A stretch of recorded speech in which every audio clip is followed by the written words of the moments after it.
सरकार ने जवाब दिया है, जैसा विभाग के द्वारा जवाब दिया गया है महोदय, कि उनके आश्रितों को अनुकंपा पर नियोजित करने का कोई प्रावधान नहीं है बेल्ट्रॉन के संविदा कर्मियों को।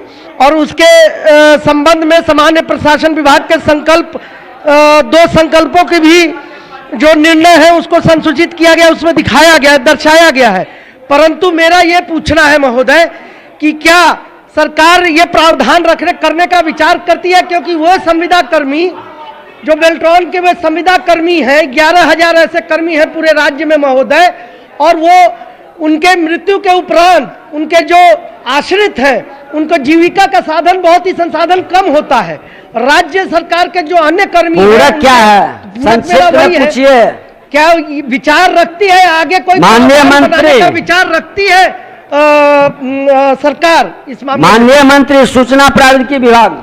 माननीय अध्यक्ष महोदय, कि जो सामान्य प्रशासन विभाग का विभागीय संकल्प है उसके हिसाब से ऐसा कोई प्रावधान नहीं है संविदा कर्मियों के लिए, और उसके तहत ये जो बेल्ट्रॉन में कार्यरत डाटा एंट्री ऑपरेटर है उनके लिए भी इस प्रकार की व्यवस्था नहीं है। इसमें विस्तार पूर्वक मैंने उत्तर दिया है।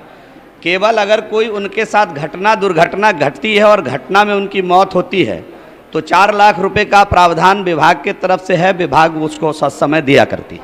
लेकिन महोदय एक और है पूरक, हालांकि बेल्ट्रॉन के द्वारा अपने पत्र संख्या 4565/2021 को 22/9 सितंबर में 2021 के सितंबर में फिर से सरकार से यह आग्रह किया गया था कि उनके आश्रितों के बारे में भी विचार किया जाए। सर, तो क्यों सरकार आगे विचार रखती है? क्योंकि ऐसे ही 11,000 कर्मी ऑलरेडी काम कर रहे हैं। 7,311 कर्मियों की 2019 में फिर से उनको लिया गया है बेल्ट्रॉन के द्वारा। उन 7,311 में तो अभी तक नियुक्ति भी नहीं सुनिश्चित की गई है महोदय। मैं आपको बता देना चाहता हूं कि 7,311 जो 2019 में किए थे उसमें तो अगर मेरे जिला का खाली आप एग्जाम्पल ले तो 2019 से लेके आज तक 125 कर्मी ऐसे हैं कि अभी तक जिला प्रशासन द्वारा अधियाचना भी नहीं दी गई है बेल्ट्रॉन को, और उनको कार्य पे भी नहीं रखा जा रहा है। माननीय मंत्री परीक्षा भी ले लेते हैं, उनका परीक्षा क्या है आपका? मेरा कहने का मतलब यह है महोदय कि आप उनको संविदा पे ले रहे हैं। उनके जो आश्रित होते हैं उनका जीविकोपार्जन का संसाधन बहुत ही लिमिटेड होता है। राज्य सरकार के कर्मियों के लिए आपने प्रावधान बना के रखा हुआ है कि उन्हें अनुकंपा पर रखा जा सकता है, तो इनके लिए आप क्यों नहीं ऐसा कोई प्रावधान रखने का विचार रखते हैं?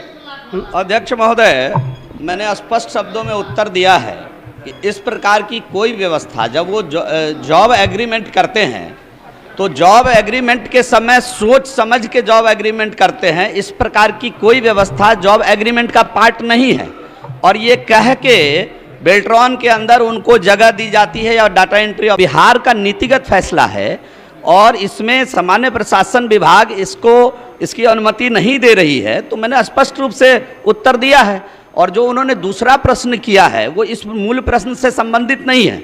अगर अलग से प्रश्न लाएंगे तो मैं उसका भी जवाब दूंगा। श्री भाई वीरेंद्र, अब हो गया है क्या? अगर माननीय मंत्री जी, अब ये प्रश्न तो ये संविदा पे हमारे कर्मी, प्रश्न बहुत साफ है। नहीं, प्रश्न का साफ ही उत्तर अध्यक्ष महोदय आपकी अनुमति से दे रहा हूं कि ये संविदा पर हमारे कर्मचारी हैं और इनके लिए जो नियमावली बनाया गया है सरकार उस नियमावली का अक्षरशः पालन करती है। जिस एग्रीमेंट पर वो जॉब में आते हैं उस एग्रीमेंट में कहीं कोई उल्लंघन हो रहा हो तो सरकार उस पर ध्यान देगी। जॉब एग्रीमेंट के हिसाब से वो जॉब कर रहे हैं, इसलिए इसमें कोई अलग से प्रश्न है, ये गलत है। मंत्री खड़े हैं तो नहीं खड़ा हो गया। अध्यक्ष महोदय, इसमें कोई अलग से इस प्रकार के प्रश्न का औचित्य नहीं है। जो बेल्ट्रॉन ने जो विभाग को आग्रह किया है विभाग उस पर विचार कर रही है। माननीय सदस्य के प्रश्न का औचित्य आसन तय करेगा। मंत्री जी, हाँ बोलिए। कि से हमारा यही पूछना है माननीय मंत्री जी से कि जो कर्मी हैं उनको सरकार सरकारी कर्मी मानती है? वो साफ शब्दों बता दिए। नहीं बताया है महोदय। नीतिगत फैसला में उन्होंने जो निर्देश है उन्होंने पढ़ के बता दिया। चलिए भाई वीरेंद्र।